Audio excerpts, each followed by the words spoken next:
Night watcher के इस episode की शुरुआत वहीं से होती है जहां से पिछला एपिसोड खत्म हुआ था। पिछले एपिसोड के एंड में देखा था हमारा शाहरुख खान कहता चलो मैं तुमको रास्ता दिखाता हूं, लेकिन वो लिटरली भूल भुलैया यहाँ पे था, सेम दरवाजे पर है ना, लिटरली 1 घंटे में 4 बार वहीं पे आ जाते। तो शाहरुख खान भी कहता फक यार, हम लोग एक ही जगह पे 4 बार आ चुके, कैसे यहाँ से निकले। तो नंबर 4 एक आइडिया देता है कि सुनो, हमको 2 रास्ते मिले थे, एक आउटर लेयर में जाने का, एक मेन एरिया में जाने का।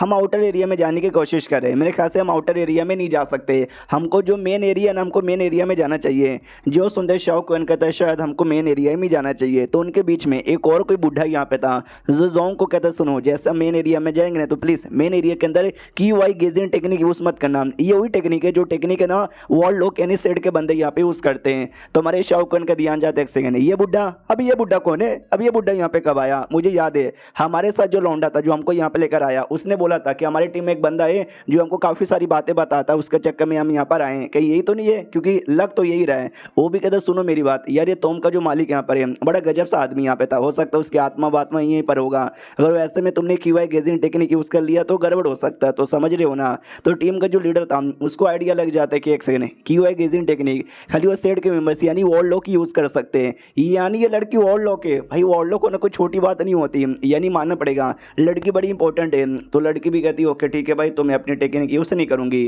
फिर शाहरुख खान एक दीवार के पास आता है और कहता है भाई मैं लिख के बोलता हूँ कि ये जो दीवार है ना, इसी दीवार के पीछे मेन तोम हो सकता है। तो जैसे दीवार के पास रास्ता ढूंढते एक रास्ता मिल भी जाता है, लेकिन जैसे रास्ते में ऐसा कदम रखते ना, हमारे शाहरुख खान के पास जो आग यहाँ पे था वो आग बुझ जाता है। शाहरुख खान कहता फक अंदर हवा ही नहीं है तो हम सांस यहाँ पे कैसे लेंगे। सुनो जोंग, तुम्हारे पास वो पिल था ना, वो पिल जल्दी से हमको दे दो, वो पिल के बाद ना हम सांस ले सकते हैं। तो ये बूढ़ा कहता हमारे पास पहले से था, हम लेकर आए थे क्योंकि मुझे पता है तोम के अंदर क्या क्या होता है इसके लिए। तो आराम से पिल विल खाते हैं और ये लोग अंदर यहाँ पे निकल जाते हैं। जैसे अंदर यहाँ पे निकलते हैं शाहरुख खान भी कहता है संभल के, मैं आगे आगे जाऊंगा तुम मेरे पीछे पीछे आना, बाकी सबका तो ठीक है। शाहरुख खान मनी मन खुश होता है कि देख रहे हो मैं कितना कमाल का लौंडा यहाँ पर हूँ, सारे बंदों को अपने पीछे रखा हूँ और अपने आप को आगे, ताकि जो भी जिम्मेदारी है ना मैं आगे से लूँ। लेकिन वो जो दूसरा आदमी था लीडर, वो मनी मन सोचता है कितना कमीना बंदा यहाँ पर है, आगे रहेगा कोई मुसीबत आएगा सबसे पहले इसको पता चलेगा, जान बचा के भागेगा, हम सबको मुसीबत में छोड़ के। यानी दोनों के अलग अलग विचार यहाँ पे थे। जो दूसरा बुढ़ा यहाँ पे था टीम वाला, वो भी कहता है सुनो ना मेरी बात, मैं तो ये कहना चाहता हूँ जो सेंटर एरिया में कॉफिन यहाँ पे मिलेगा ना, हमें उस कॉफिन के आसपास यहाँ पे देखना चाहिए, क्योंकि तोम में जो सबसे सेंटर में कॉफिन होता है वही तोम के मालिक का होता है। जो सुंदर हमारे बुढ़ा कहते हैं यस यू आर राइट, हमारा मैं कैटेबिल उस बुढ़े ने बोला था कि भाई मुझे तोम में जाने का कई साल का एक्सपीरियंस यहाँ पर मानना पड़ेगा, बातों से तो भाई पक्का यही लग रहा है। और तब वहाँ की जो दीवार है ना, दीवार पे फोटो बनी हुई थी जिसके अंदर दिखाया जाता है कि एक सिटी है, जिस सिटी पे एक बड़े से सांप ने हमला यहाँ पे कर दिया था और सिटी के मासूम लोग को मारे जा रहे थे। उस समय आसमान से एक बंदा आया अपने तलवार लेकर और उस सांप को मार के यहाँ पे खत्म कर दिया। तो उस समय का जो राजा यहाँ पे था, राजा भी घुटने पे आया, पूरी प्रजा घुटने पे आई और उस आदमी का बहुत ही ज्यादा शुक्रिया किया।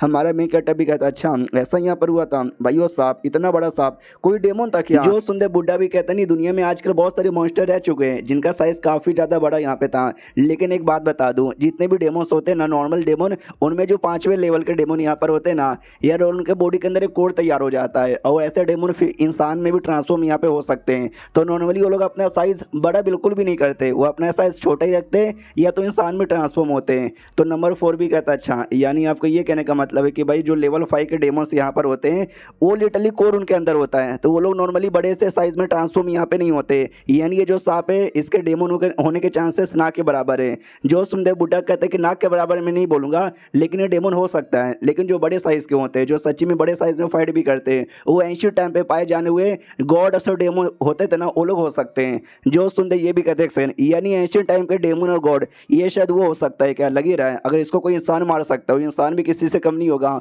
वो इंसान भी बड़ा हार्ड होगा। तो अपना मोंग भी कहता है वो बंदा भी काफी स्ट्रांग होगा। जो सुंदर बुड्ढा भी कहता है लेकिन आगे की कहानी ध्यान से पढ़ो, जब ना भाई उसने दुनिया को बचाया, आई मीन सांप को मार के जब पूरे देश को बचाया, राजा खुश हो गया, तो राजा ने उसके नाम पे एक बड़ा सा मूर्ति भी तैयार किया। लेकिन क्या बाद में उसी आदमी ने क्या बोलते हैं उस राजा को मार दिया, राजा को मार के उसकी जगह यहाँ पे ले ली। जो सुनते हुए लीडर सोचता है ये कितनी अजीब कहानी है। शाहरुख खान भी लाइक हाँ यार पहले प्रजा को बचाओ और बाद में राजा को मारो। एक सेकंड, एक बात मुझे समझ यहाँ पे नहीं आती, अगर उसने पुराने राजा को मारा और वो नया राजा यहाँ पे बन गया तो आगे चल के जो उसके बेटे हुए होंगे, पोते हुए रहेंगे, पर पोते हुए रहेंगे, जो आगे चल के राजा बनेंगे, तो जब हम ये फोटो देखेंगे तो हमको पता चल जाएगा कि भाई पुराने राजा को धोखा देकर उसको मारा और नया राजा बन गया, तो भाई उसके जो पोते पर पोते लोग थे उन्होंने ये सब मिटाया काहे को नहीं, वो सबको मिटा देना चाहिए ना, वरना एक्सपोज हो जाएंगे, ऐसा भी तो हो सकता है। तो अपना मोंग कहता है ऐसा हो सकता है कि शायद वो राजा यहाँ पे मर गया, ये जो तुम है ना उसके पोते या पर पोते नहीं बल्कि दूसरे लोगों ने जो उस राजा को हिट करते होंगे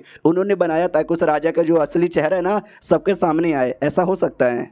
जो सुनते शाओकेन कहता है कि वेल इसके होने के चांसेस बहुत ही ज़्यादा कम यहाँ पर है, क्योंकि तुमने तुम को देखा नहीं क्या, ये तुमको ऐसा वैसा नहीं स्पेशल है, इतना बड़ा फॉर्मेशन लगा हुआ है, वो जो पत्थर यहाँ पे लगे हुए थे वो भी इतना ज़्यादा रेयर होता है। तुम ही मुझे बताओ, अगर कोई पोता या पर पोता होता है तो अपने दादा पर दादा लोगों के लिए बनाता है महंगे महंगे पैसे देकर, लेकिन कोई और यहाँ पर कोई दुश्मन है जो उसको हीट करता है, भाई तुमको सच्ची में लगता है एक हीटर तुम्हारे लिए इतना बड़ा तुम वगैरह कुछ बनाएगा क्या? जो सुनते बुड्ढा भी कहते हैं यस तुमने सही बोला, ये बिल्कुल भी लॉजिकल यहाँ पे नहीं लगता। नंबर 4 ये भी कहते हैं लेकिन जो आदमी खुद इतना स्ट्रॉन्ग था, जिसने इतने स्ट्रॉन्ग सांप को यहाँ पे मारा था, एंड में वो कैसे यहाँ पे मर जाएगा, उसके पीछे का राज क्या हो सकता है?